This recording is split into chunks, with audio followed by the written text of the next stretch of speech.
नमो अरिहन्ताणं नमो सिद्धाणं नमो आयरीयाणं नमो वज्झायाणं नमो लोये सौवसाहूणं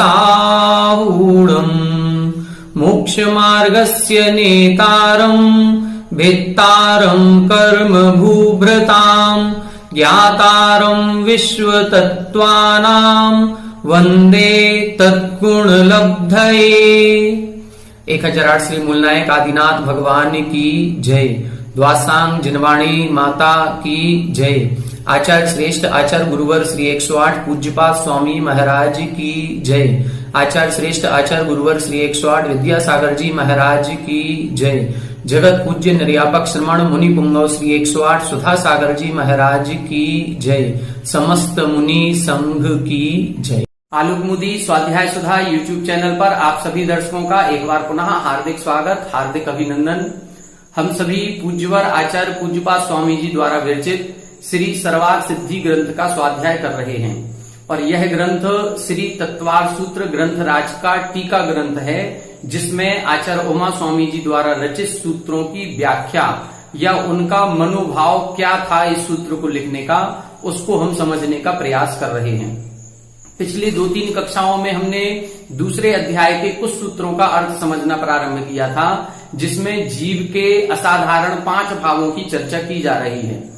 इन 5 भावों में सबसे पहले औपसमिक भाव की चर्चा हमने कर ली, फिर उसके बाद छायिक भाव को भी हमने समझ लिया। पिछली कक्षा में हमने छायोपसमिक भाव को समझना प्रारंभ किया था, जिसमें हमने आपको बताया था छायोपसमिक भाव जो है उसके 18 भेद हैं। उन 18 भेदों में से 4 ज्ञान, 3 अज्ञान, 3 दर्शन और 5 लब्धियां, फिर एक छायोपसमिक सम्यक्त्व, एक छायोपसमिक चारित्र और संयमा संयम। छायोपसमिक भाव किन कर्मों में होता है, तो हमने आपको बताया था छायोपसमिक भाव मात्र 4 घातीय कर्मों में होता है। क्यों होता है? क्योंकि घातीय कर्म ही ऐसे कर्म हैं जिनमें सर्वघाती और देशघाती का भेद पाया जाता है। कुल घातीय कर्मों की 47 प्रकृतियां होती हैं, जिसमें से 21 प्रकृतियां सर्वघाती होती हैं और 26 प्रकृतियां देशघाती होती हैं। जो सर्वघाती प्रकृतियां होती हैं वो हमारे आत्मा के गुण को रंच मात्र भी प्रकट नहीं होने देती हैं, गुण का सर्वनाश करती हैं, इसीलिए उनको सर्वघाती कहा जाता है। और जो देशघाती प्रकृतियां होती हैं, जब इन देशघाती प्रकृति का उदय होता है तो ये हमारे आत्मा के गुणों का सर्वनाश ना करके थोड़ा थोड़ा गुण को प्रकट करने में सहयोग करती हैं, या थोड़ा थोड़ा गुण इनके उदय में प्रकट हो जाता है। इस प्रकार से हमें समझना चाहिए। जो सर्वघाती प्रकृतियां होती हैं उनमें स्पर्धक होते हैं, तो वो जो स्पर्धक हैं वो सर्वघाती ही होते हैं। और जो देशघाती प्रकृतियां होती हैं इनमें दोनों प्रकार के स्पर्धक होते हैं, देशघाती स्पर्धक भी होते हैं और सर्वघाती स्पर्धक भी होते हैं। हमने आपको पिछली कक्षा में बताया था जैसे केवल ज्ञानावरण, ये केवल ज्ञानावरण प्रकृति सर्वघाती प्रकृति है, इसमें सर्वघाती स्पर्धक ही होते हैं। इसलिए इन सर्वघाती स्पर्धकों के उदय होने के कारण से आज हमको रंच मात्र भी केवल ज्ञान नहीं है और होगा भी नहीं, क्योंकि हमारे सर्वघाती का उदय चल रहा है। आज मति ज्ञान श्रुत ज्ञान हमको क्यों है? क्योंकि मति ज्ञान श्रुत ज्ञान के देशघाती स्पर्धकों का उदय है, इसलिए हमको कुछ मति ज्ञान कुछ श्रुत ज्ञान हो रहा है। देशघाती स्पर्धक केवल ज्ञान में होते ही नहीं है कि केवल ज्ञानावरण कर्म प्रकृति में देशघाती स्पर्धक हों। यदि देशघाती स्पर्धक होते तो किसी न किसी को ऐसी एक संरचना भी प्राप्त हो जाती कि जिसको थोड़ा थोड़ा केवल ज्ञान भी प्रकट हो जाता, केवल ज्ञान का थोड़ा अंश प्रकट हो जाता। क्यों? क्योंकि देशघाती स्पर्धक हो जाते तो। लेकिन चूंकि सर्वघाती प्रकृतियों में देशघाती स्पर्धक होते ही नहीं है, इसलिए केवल ज्ञान होगा, यदि प्रकट होगा तो पूर्ण रूप से होगा और नहीं होगा तो बिल्कुल नहीं होगा। मति ज्ञान श्रुत ज्ञान हमारे क्षयोपशम के आधार पर वृद्धि को प्राप्त होता है। वृद्धि कैसे होती है? जितना जितना हमारे सर्वघाती स्पर्धकों का अनुदय होगा और जितना जितना देशघाती स्पर्धकों का उदय होगा, उतना उतना हमारा ज्ञान का क्षयोपशम बढ़ेगा। और ज्ञान के क्षयोपशम बढ़ने के कारण कितने हैं? हम निरंतर स्वाध्याय करें, ये हमारे ज्ञान के क्षयोपशम बढ़ाने में कारण होते हैं। हम ज्ञान के साधनों में सहकारी बने, इनसे भी हमारे सर्वघाती स्पर्धकों का अनुदय होगा और देशघाती स्पर्धकों का उदय होने लग जाता है। हम कभी किसी छात्रावास में छात्रों की फीस भर देते हैं, उनको किताबें आदि दान दे देते हैं। किसी भी पढ़ने वाले विद्यार्थी को पढ़ाई के लिए जो भी हमको सहयोग करना है, यदि वो हम सहयोग कर देते हैं तो हमारे ज्ञानावरण कर्म का क्षोभसम बढ़ता है। क्षोभसम बढ़ने का मतलब सर्वघाती स्पर्धकों का अनुदय होगा और देशघाती स्पर्धकों का उदय होने लग जाता है, जिससे हमारे ज्ञान में वृद्धि होने लग जाती है। तो इस प्रकार से हमको समझना चाहिए। आज अवधि ज्ञान हमको क्यों नहीं है? क्योंकि अवधि ज्ञान जो प्रकृति है तो देशघाती प्रकृति, लेकिन इसमें स्पर्धक दोनों हैं, देशघाती भी हैं, सर्वघाती भी हैं। तो हमारे अभी पूरे के पूरे सर्वघाती स्पर्धकों का उदय चल रहा है, इसलिए हमको रंच मात्र भी अवधि ज्ञान नहीं है। मनःपर्यय ज्ञान क्यों नहीं है? क्योंकि मनःपर्यय ज्ञान संबंधी समस्त सर्वघाती स्पर्धकों का उदय चल रहा है, इसलिए हमको रंच मात्र भी मनःपर्यय ज्ञान नहीं है। श्रुत ज्ञान में हम ग्रंथों की अपेक्षा से लगाएंगे। जैसे हमने बताया था कि आपने तत्वार सूत्र जी पढ़ा है, तो तत्वार सूत्र संबंधी जो ग्रंथ है उस ग्रंथ का श्रुत ज्ञान आपने प्राप्त किया है। क्यों कर लिया? क्योंकि उस संबंधी देशघाती स्पर्धकों का उदय हो गया और सर्वघाती का अनुदय हो गया, इसलिए तत्वार सूत्र हमको याद हो गया। सर्वार्थ सिद्धि हम पढ़ रहे हैं, अभी हमने 5वें सूत्र को नहीं समझा, 5वें सूत्र का अर्थ नहीं आता, तो इसका मतलब है कि अभी 5वें सूत्र संबंधी सर्वघाती स्पर्धकों का उदय है, इसलिए हमको समझ में नहीं आया। जैसे ही हम पढ़ना प्रारंभ करेंगे तो 5वें सूत्र संबंधी सर्वघाती स्पर्धकों का अनुदय होने लग जाएगा और देशघाती स्पर्धकों का उदय होगा, तो 5वां सूत्र संबंधी श्रुत ज्ञान हमको हो जाएगा। इस प्रकार से इसको लगाया जाता है। जो मति ज्ञान है या दर्शनावरण कर्म में अचक्षु दर्शनावरण है या अंतराय कर्म के जो 5 भेद हैं, इनके कभी भी, इनमें दोनों हैं, सर्वघाती स्पर्धक भी हैं, देशघाती स्पर्धक भी हैं, लेकिन एक भी जीव ऐसा नहीं होता जिसके इन कर्म प्रकृतियों के सर्वघाती स्पर्धकों का पूर्ण रूप से उदय हो जाए। क्योंकि यदि मति ज्ञानावरण कर्म के संपूर्ण रूप से सर्वघाती स्पर्धकों का उदय हो जाएगा तो फिर ज्ञान से रहित हो जाएगा जीव, और जीव ज्ञान से रहित नहीं हो सकता। संक्षेप जो सूक्ष्म ज्ञान होता है, लब्धि अक्षर प्रमाण श्रुत ज्ञान होता है निगोदीय जीव को, तो उतना क्षयोपशम तो रहेगा ही रहेगा, मतलब उतने देशघाती स्पर्धकों का उदय है और सर्वघाती का अनुदय है, इतना तो रहेगा। अचक्षु दर्शनावरण किसे कहते हैं? चक्षु इंद्रिय के अलावा अन्य इंद्रियों से होने वाला ज्ञान के पूर्व होने वाला दर्शन। तो वो दर्शन जो होना है वो कर्म के हमेशा हमारे देशघाती कर्म स्पर्धकों का उदय होगा ही होगा। एक इंद्रिय संबंधी जो स्पर्शन इंद्रिय है, स्पर्शन इंद्रिय संबंधी हमारे देशघाती स्पर्धकों का उदय हर जीव के होगा। सर्वघाती का पूर्ण रूप से उदय हो जाए, हो ही नहीं सकता। यदि पूर्ण रूप से उदय सर्वघाती का हो जाएगा तो फिर स्पर्शन इंद्रिय संबंधी ज्ञान दर्शन होगा ही नहीं हो। जब दर्शन नहीं होगा तो ज्ञान नहीं होगा, और फिर एक इंद्रिय जीवों के तो स्पर्शन इंद्रिय से ही ज्ञान होता है, तो फिर उनके ज्ञान से रहित मानना पड़ेगा। तो कुछ प्रकृतियां ऐसी होती हैं जिनके देशघाती स्पर्धकों का उदय थोड़ा ना थोड़ा होगा ही होगा, संपूर्ण रूप से सर्वघाती का उदय नहीं हो सकता। तो ये सर्वघाती और देशघाती के उदय अनुदय की अपेक्षा से ही क्षयोपशम भाव घटाया जाता है। इसको हमने पिछली कक्षा में पढ़ा था। पिछली कक्षा में हमने आपको यह भी बताया था कि जो सर्वघाती का अनुदय कह रहे हैं, इसी का दूसरा शब्द है सर्वघाती स्पर्धकों का उदयाभावी क्षय। उदय अभावी क्षय, उदय का अभाव होना ही क्षय है। तो उदय का अभाव कहें या उदय में नहीं आना अनुदय कहें, एक ही चीज है। और जब सर्वघाती स्पर्धकों का अनुदय होता है तो अनुदय के साथ साथ जिन स्पर्धकों का उदय नहीं हो रहा है वही स्पर्धक अन्य प्रकृति रूप से उदय में आ रहे हैं, और जब अन्य प्रकृति रूप से उदय में आएंगे तो वो जिस क्रम से जमे हुए हैं उसी क्रम से उदय में आएंगे। इसको बोलते हैं सदवस्था रूप उपशम। मतलब उन स्पर्धकों की उदीर्णा नहीं होगी, उदीर्णा नहीं होना ही सदवस्था रूप उपशम कहलाता है। तो सदवस्था रूप उपशम का उपशम और उदयाभावी क्षय का क्षय, इस क्षय और उपशम को मिलाते हैं तो क्षयोपशम भाव बन जाता है। तो सर्वघाती स्पर्धकों का उदयाभावी क्षय, उन्हीं का सदवस्था रूप उपसम और देशघाती स्पर्धकों का उदय जब होता है तब क्षयोपसम भाव बनता है। अब हमने इसकी क्षयोपसम भाव की परिभाषा देखी थी, किताब देखें अपने ग्रंथ, पेज नंबर 112, सूत्र नंबर 5, उत्थानिका 263 की अंतिम लाइन। इसमें हमने पढ़ा था सर्वघाती स्पर्धका नाम उदय क्षयात तेसाम एव सत उपसमात देशघाती स्पर्धका नाम उदये क्षयोपसमिको भावो भवति। यहां बता रहे हैं क्षयोपसमिक भाव कैसे होता है। सर्वघाती स्पर्धका नाम उदय क्षयात, सर्वघाती स्पर्धकों का उदयाभावी क्षय करेंगे। तेसाम एव सद उपसमात, उन्हीं का सदवस्था रूप उपसम करना है। जिनका अनुदय करेंगे वह प्रकृतियां अन्य प्रकृति रूप उदय में आएंगी। तो वो उदय में तो आ रही हैं लेकिन दूसरी प्रकृति रूप परिवर्तित होकर आ रही हैं। तो जब उदय में आएंगी तो जिस क्रम से आ रही हैं वो उसी क्रम से आएंगी। इसका नाम है सदवस्था रूप उपसम। और देशघाती स्पर्धकों का उदय होना है। जब सर्वघाती का अनुदय होगा तो देशघाती का उदय होगा ही होगा।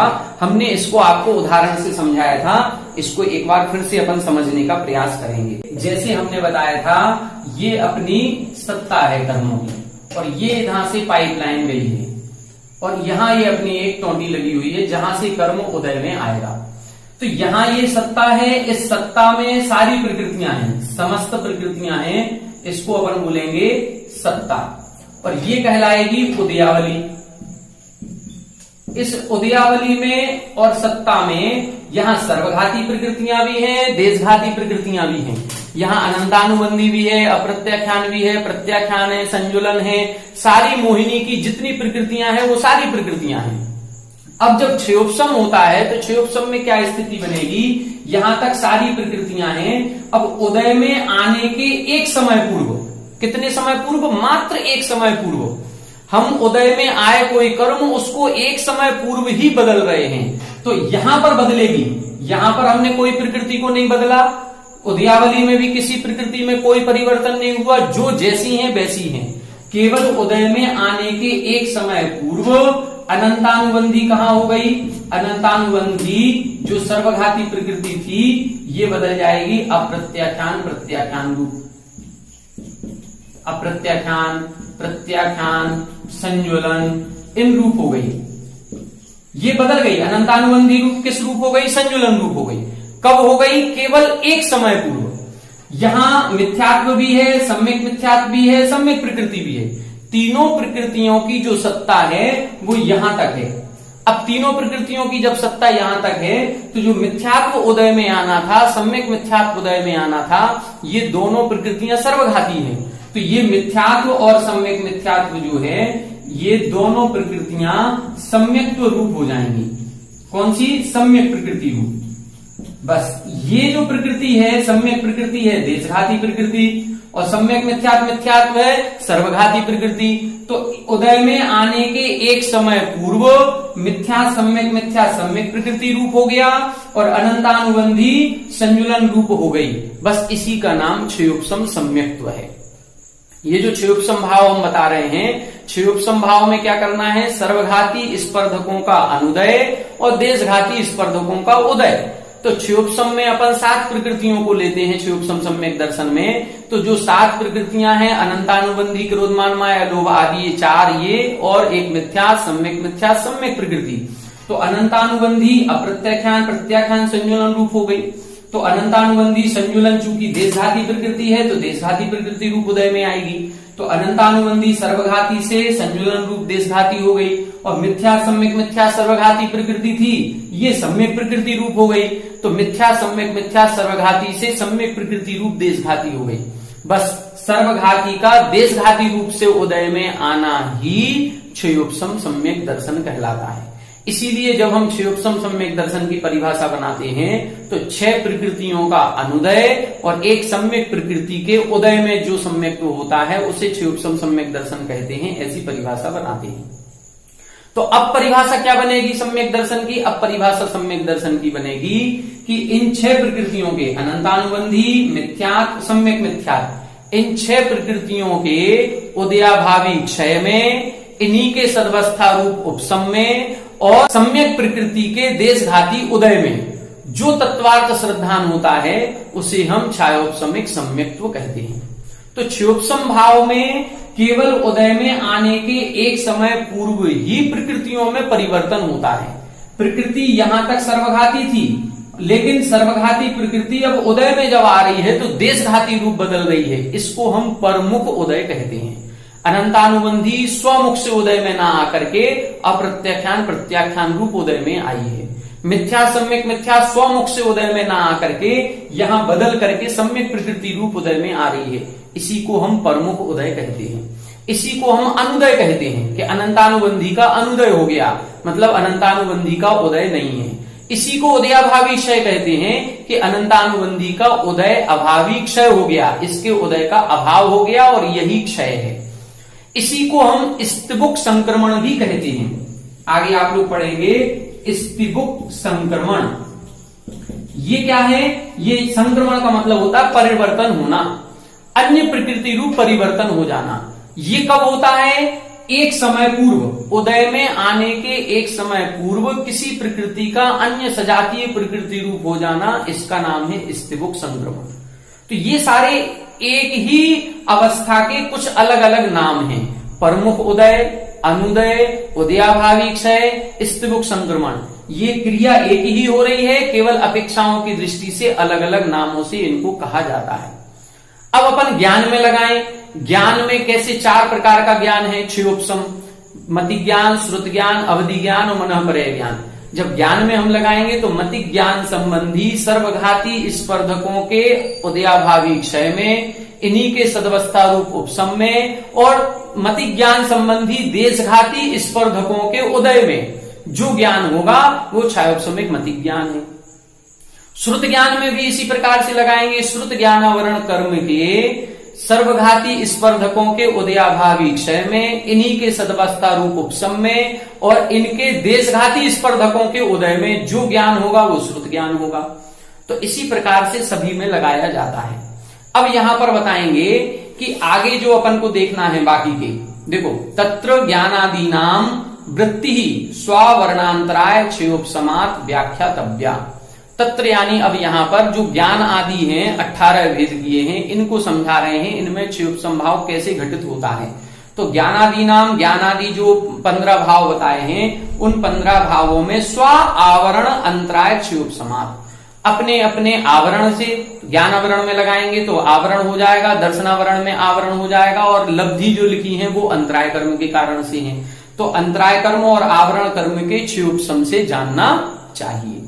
अब देखें, सम्यक्त्व ग्रहणेन वेदक सम्यक्त्वम ग्रह्यते। सम्यक्त्व पद जो हमने लिखा है सूत्र में देखें, पंचभेदाः सम्यक्त्व चारित्र संयमा संयमाश्च। तो जो सम्यक्त्व पद लिखा है वो सम्यक्त्व पद काय के लिए है? वहां से वेदक सम्यक्त्व को लेना है। छायोपशमिक सम्यक्त्व कहें या वेदक सम्यक्त्व कहें, ये दोनों एक ही चीज कहलाती हैं, दोनों अलग अलग नहीं है।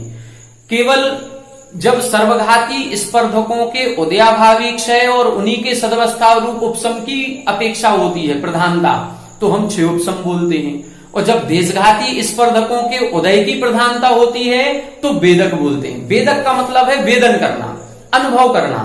तो अनुभव किसका कर रहे हैं? सम्यक प्रकृति का। सम्यक प्रकृति का उदय चल रहा है, उसका हम वेदन कर रहे हैं, इसलिए तो है वेदक सम्यक्त्व। और जो अनंतानुबंधी की चार, सम्यक मिथ्यात्व और मिथ्यात्व, इन 6 प्रकृतियों के सर्वघाती स्पर्धकों का उदयाभावी क्षय है, उन्हीं का सदवस्था रूप उपशम है, इसलिए इनको हम क्षयोपशम बोलते हैं। तो क्षयोपशम सम्यक्त्व बोले या हम वेदक सम्यक्त्व बोले, दोनों एक ही नाम है, केवल अपेक्षाओं का अंतर है। जब हम सर्वघाती स्पर्धकों के उदयाभावी क्षय और उनके सदवस्था रूप उपशम की प्रधानता से कथन करेंगे तो क्षयोपशम सम्यक्त्व कहेंगे, और जब सम्यक प्रकृति जो देशघाती है उसके उदय की प्रधानता से कथन करेंगे तो हम वेदक सम्यक्त्व कहते हैं। दोनों एक ही चीज है। अब इसकी परिभाषा देखें। अनंतानुबंधी कसाय चतुष्टयस्य मिथ्यात् सम्यक मिथ्यात्वयोश्च उदय क्षयात् सत उपशमाच्च सम्यक्त्वस्य देशघाती स्पर्धकस्य उदये तत्वार्थ श्रद्धानम छायोपशमिकम सम्यक्त्वम। क्या लिख रहे हैं? अनंतानुबंधी कसाय चतुष्टयस्य, 4 अनंतानुबंधी का जो चतुष्टय है वो 4 कसाय हो गई। मिथ्यात्व, सम्यक मिथ्यात्व हो गया। तो कितनी 6 प्रकृतियां हो गई, 4 अनंतानुबंधी, 1 मिथ्यात्व और 1 सम्यक मिथ्यात्व। ये 6 प्रकृतियां सर्वघाती हैं कि देशघाती? सर्वघाती। तो इन सर्वघाती प्रकृतियों के उदय क्षयात यानी उदयाभावी क्षय में, सत उपसमाच्य इन्हीं के सदवस्था रूप उपसम में, और सम्यक्त्वस्य अर्थात सम्यक प्रकृति के देशघाती स्पर्धकस्य उदये। इस सम्यक प्रकृति देशघाती है तो इसके देशघाती स्पर्धकों के उदय होने पर अब जो तत्वार्थ श्रद्धानंतरंग से आत्मा में प्रकट होगा उसको हम छायोपसमिकम सम्यक्त्वम, उसको हम छायोपसमिक सम्यक्त्व कहेंगे। तो इस प्रकार से छायोपसमिक सम्यक्त्व की परिभाषा अपन ने समझ ली। अब देखें छायोपसमिक चारित्र किसे कहते हैं, इसमें क्या अंतर आएगा। तो देखें अनंतानुबंधी, अप्रत्याख्यान, प्रत्याख्यान, द्वादश कसाय उदय क्षयात। चारित्र कब प्रकट होगा, मुनिराज जब हम बनेंगे, जब 6वां 7वां गुण स्थान होता है तो 6वें 7वें गुण स्थान में छायोपसमिक चारित्र होता है। पूर्ण चारित्र जो होता है उसको हम छायोपसमिक चारित्र कहते हैं, जब महाव्रत अंगीकार करते हैं। तो जो 6वां 7वां गुण स्थान होता है ये कब बनेगा, जब अंतरंग से अनंतानुबंधी, क्रोध मान माया लोभ, ये 4 प्रकृतियां, जब ये 4 प्रकृतियों का अभाव होता है तो हम चौथे गुण स्थान में पहुंच जाते हैं, सम्यक दृष्टि हो जाते हैं। जब अप्रत्याख्यान का भी अभाव करेंगे तब हम पंचम गुण स्थान में पहुंचेंगे, संयमा संयम। और जब प्रत्याख्यान का भी अनुदय कर देते हैं तब हमारा 6वां 7वां गुण स्थान हो जाता है। तो यहां बता रहे हैं अनंतानुबंधी, अप्रत्याख्यान और प्रत्याख्यान इन 12 कसायों के उदय क्षयात, क्योंकि ये पूरी 12 कसाएं सर्वघाती प्रकृतियां हैं। तो इन सभी सर्वघाती प्रकृतियों के उदय क्षयात यानी उदयाभावी क्षय में, सत उपसमाच्य इन्हीं के सदवस्था रूप उपसम में, और संजुलन कसाय चतुष्टयस्य, संजुलन कसाय चतुष्टयानी अन्यतम देशघाती स्पर्धक उदयी। जो संजुलन कसाय है वो संजुलन कसाय देशघाती है, तो इन संजुलन कसाय की 4 में से किसी एक के अन्यतम, अन्यतम यानी किसी भी एक के, या तो संजुलन क्रोध के या संजुलन मान के, एक समय में एक ही कसाय रहेगी। तो उस एक कसाय के देशघाती स्पर्धकों के उदय होने पर, और नो कसाय नवकस्य, नो कसाय हैं ये भी देशघाती प्रकृतियां हैं, इसलिए इनके यथासंभव उदय च, इनके यथासंभव उदय में निवृत्ति परिणाम, जो आत्मा का पंच पापों से दूर होने रूप निवृत्ति रूप परिणाम उत्पन्न होता है उसको हम छायोपसमिकम चारित्रम, उसको हम छायोपसमिक चारित्र कहते हैं। चारित्र किसे कह रहे हैं, अनंतानुबंधी, अप्रत्याख्यान, प्रत्याख्यान इन 12 सर्वघाती प्रकृतियों के अनुदय होने पर, अनुदय का मतलब उदयाभावी क्षय होने पर, इन्हीं का सदवस्था रूप उपसम होने पर, और संजुलन देशघाती का उदय होने पर या नव नो कसाय का यथा योग्य उदय होने पर, जो 5 पापों से दूर होने रूप, 5 पापों के त्याग रूप परिणाम आत्मा का होता है, उसे हम छायोपसमिक चारित्र कहते हैं। तो ये 6वें 7वें गुण स्थान की छायोपसमिक चारित्र की परिभाषा बता दी, छायोपसमिक सम्यक्त्व की भी बता दी। अब बचा पंचम गुण स्थान, जिसको इन्होंने लिखा संयमा संयमाश्च। तो संयमा संयम भी छायोपसमिक भाव है, पंचम गुण स्थान। कैसे बनेगा संयमा संयम, इसको देखें। अनंतानुबंधी, अप्रत्याख्यान, कसाय अष्टक उदय क्षयात। पंचम गुण स्थान कौन सी 8 कसायों के अनुदय में होगा, अनंतानुबंधी की 4 चली जाएं और अप्रत्याख्यान वर्ण कसाय ये 4, तो 4 अनंतानुबंधी, 4 अप्रत्याख्यान वर्ण, इन 8 कसायों के उदय क्षयात, इन 8 जो सर्वघाती प्रकृतियां हैं इनके उदयाभावी क्षय में, प्रत्याख्यान सद उपसमाच्य इन्हीं के सदवस्था रूप उपसम में, प्रत्याख्यान कसाय उदयी। अब प्रत्याख्यान कसाय का तो उदय रहेगा, यदि इसका भी अनुदय हो जाता तो हम 6वें 7वें गुण स्थान में पहुंच जाते। चूंकि हम 5वें गुण स्थान की परिभाषा बना रहे हैं तो प्रत्याख्यान का उदय होगा। और देशघाती प्रकृति कौन सी रहेगी, संजुलन कसायस्य देशघाती स्पर्धक उदय। संजुलन कसाय के देशघाती स्पर्धकों के उदय में हमेशा जब भी क्षय उपसंभाव बनेगा, सर्वघाती स्पर्धकों के उदयाभावी क्षय में, उनके सदवस्था रूप उपसम में, और देशघाती प्रकृति के उदय में बनेगा। तो इधर कौन सी सर्वघाती प्रकृतियां हो गई, अनंतानुबंधी और अप्रत्याख्यान वर्ण, इन 8 कसायों के सर्वघाती प्रकृतियों के अनुदय में या उदयाभावी क्षय में या सदवस्था रूप उपसम में।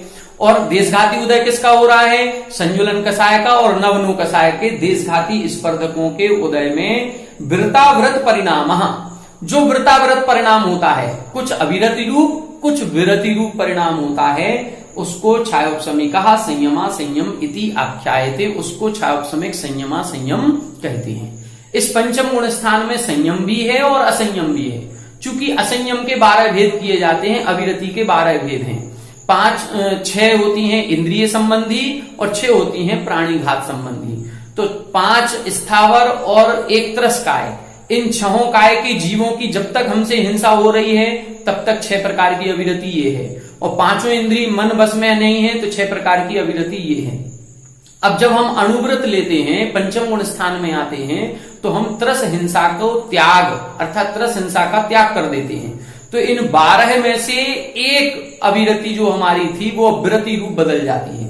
मतलब इस त्रस हिंसा का हमने त्याग कर दिया तो त्रस हिंसा संबंधी हमारी विरति है, लेकिन बाकी 11 अविरति हैं। ना तो हमारा मन हमारे बस में है, ना हमारी इंद्रियां हमारे बस में है, और ना ही हम 5 स्थावर जीवों की हिंसा से बच पा रहे हैं। उनका हमने हिंसा का त्याग नहीं किया।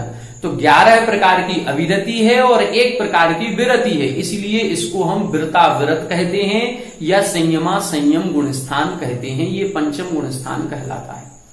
अब यहां से आपको ये समझना चाहिए कि हम लोग जो पंचम गुण स्थान केवल व्रतों को ग्रहण करने में मानने लगते हैं, मात्र व्रतों को ग्रहण करने से पंचम गुण स्थान नहीं होगा।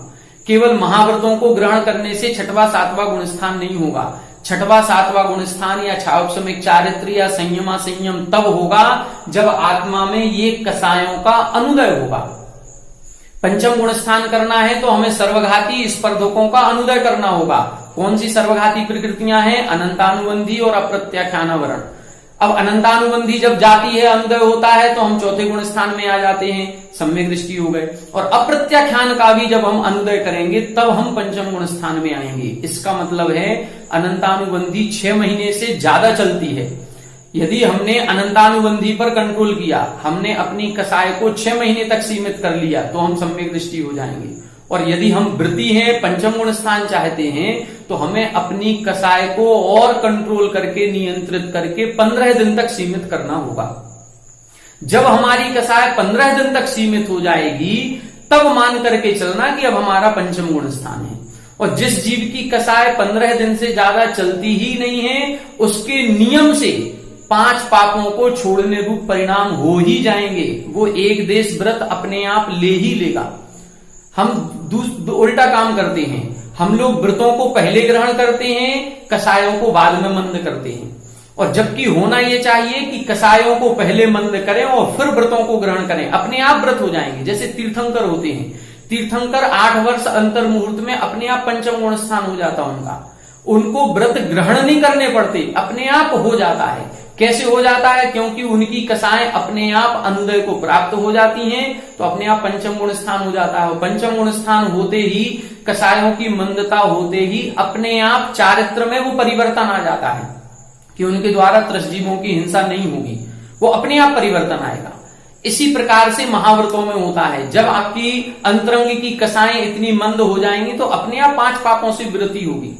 इष्टोपदेश में लिखा है, यथा यथा समायाति संवित्तौ तत्वम उत्तमम तथा तथा न रोचन्ते विषया सुलभापि, तथा तथा न रोचन्ते विषया सुलभापि यथा यथा समायाति संवित्तौ तत्वम उत्तमम। दोनों लिखे उन्होंने श्लोक कि जैसे जैसे आत्म तत्व की उपलब्धि बढ़ेगी वैसे वैसे सुलभ विषय भी रुचि करनी लगेंगी। तो जैसे जैसे हमारी कसायों की मंदता होती है, हमारी आत्मोपलब्धि बढ़ती है। और आत्मोपलब्धि बढ़ेगी तो विषयों से रुचि अपने आप घटेगी, अपने आप वृत्ति हो जाएंगे। हमारी चर्या ही वृत्तियों जैसी हो जाएगी। अपन लोग संसार में, समाज में देखेंगे, कई लोग ऐसे होते हैं जिन्होंने व्रत नहीं लिए, प्रतिमाएं नहीं ली, लेकिन उनकी चर्या अपने आप वृत्ति जैसी है। उनकी कसाएं इतनी मंद हैं, बस अपने आप हो जाता है। और हम लोग उल्टा प्रयास करते हैं, पहले व्रतों को अंगीकार करते हैं कि व्रतों का कुछ त्याग करके अपने मन को संयमित करने का प्रयास करते हैं। तो क्षयोपशम भाव समझ में आ गया होगा कि क्षयोपशम भाव में हमें सबसे पहले कसायों को मंद करना है। कसायों को मंद करेंगे, मंद का मतलब अनुदय करना है। जब हम अनुदय करेंगे तभी हमारा गुण स्थान बढ़ेगा। तो जब हम चौथे गुण स्थान में सम्यक दर्शन की परिभाषा बनाएंगे तो ये स्पष्ट कर लें फिर से, अनंतानुबंधी इन 4 प्रकृतियों का और मिथ्या सम्यक मिथ्या 2, ये इन 6 प्रकृतियों के सर्वघाती स्पर्धकों के उदयाभावी क्षय में, इन्हीं के सदवस्था रूप उपशम में, और सम्यक प्रकृति जो देशघाती है इसके देशघाती स्पर्धकों के उदय में जो तत्वार श्रद्धान होगा वो छायोपशमिक सम्यक दर्शन। संयमा संयम की परिभाषा में अनंतानुबंधी अप्रत्याख्यानावरण इन 8 कषायों के सर्वघाती स्पर्धकों के उदयाभावी क्षय में, इन्हीं के सदवस्था रूप उपशम में, और प्रत्याख्यान के सामान्य उदय में, संजुलन और नव नो कषाय के देशघाती स्पर्धकों के उदय में जो वृताव्रत रूप परिणाम होगा उसे हम संयमा संयम छायोपशमिक भाव कहेंगे। चारित्र को कैसे लगाएंगे छायोपशमिक चारित्र? तो अनंतानुबंधी अप्रत्याख्यान और प्रत्याख्यान इन 12 कषायों के सर्वघाती स्पर्धकों के अनुदय में, इन्हीं के उदयाभावी क्षय में, इन्हीं के सदवस्था रूप उपशम में, और संजुलन और नवनो कषाय इन प्रकृतियों के देशघाती स्पर्धकों के उदय में जो 5 पापों की निवृत्ति रूप परिणाम होता है उसे हम छायोपशमिक चारित्र कहते हैं। अब यहां पर एक चीज और आपको स्पष्ट समझनी होगी, ये भी अपन को ध्यान देना है कि सत्ता में कर्म कैसा है इससे कोई फर्क नहीं पड़ता, उदयावली में कर्म कैसा है इससे भी कोई फर्क नहीं पड़ता। फर्क पड़ता है हमारे कर्म उदय में कैसा आ रहा है, और उस उदय में आने वाले कर्म को हम एक समय पूर्व भी बदल सकते हैं। ये हमारी ताकत है। हमें कर्मों का बंध हमने पूर्व में कितना कर लिया, कैसे बुरे परिणाम कर लिए, कैसे कैसे पाप कर लिए, इससे कोई फर्क नहीं पड़ता। आप पूर्व में कितने भी अपराधी क्यों ना रहे हों, लेकिन यदि आज वर्तमान में हम अच्छे परिणाम कर लें तो उन सभी कर्मों को बदल सकते हैं। सत्ता में भी बदला जा सकता है, उदयावली में भी बदला जा सकता है। यदि हम सत्ता में नहीं बदल पाए, उदयावली में नहीं बदल पाए, तो उदय में आने के एक समय पूर्व भी बदल सकते हैं। इसका नाम है क्षयोपशम। ये हमारे आत्म परिणामों की विशुद्धि की ताकत होती है। ये कि हम एक समय पूर्व अनंतानुबंधी उदय में आने वाली थी, सत्ता में अनंतानुबंधी है, उदयावली में अनंतानुबंधी है, लेकिन उदय में संजुलन आ रही है। सत्ता में मिथ्यात्व बैठा है, लेकिन उदय में तो सम्यक प्रकृति आ रही है। तो ये हमारे परिणामों का बल है, ये हमारे परिणामों की ताकत है। इससे हम कर्मों को बदल सकते हैं। तो पूर्व में किए हुए कर्मों से घबराना नहीं है। अपने परिणामों को आज यदि हम विशुद्ध करते हैं तो आज भी हम इन सभी कर्मों से रहित हो सकते हैं। इन कर्मों के उनके अनुभाग को कम किया जा सकता है। तो आज छायोपशमिक भाव को अपन ने पूर्ण रूप से अच्छे से समझ लिया।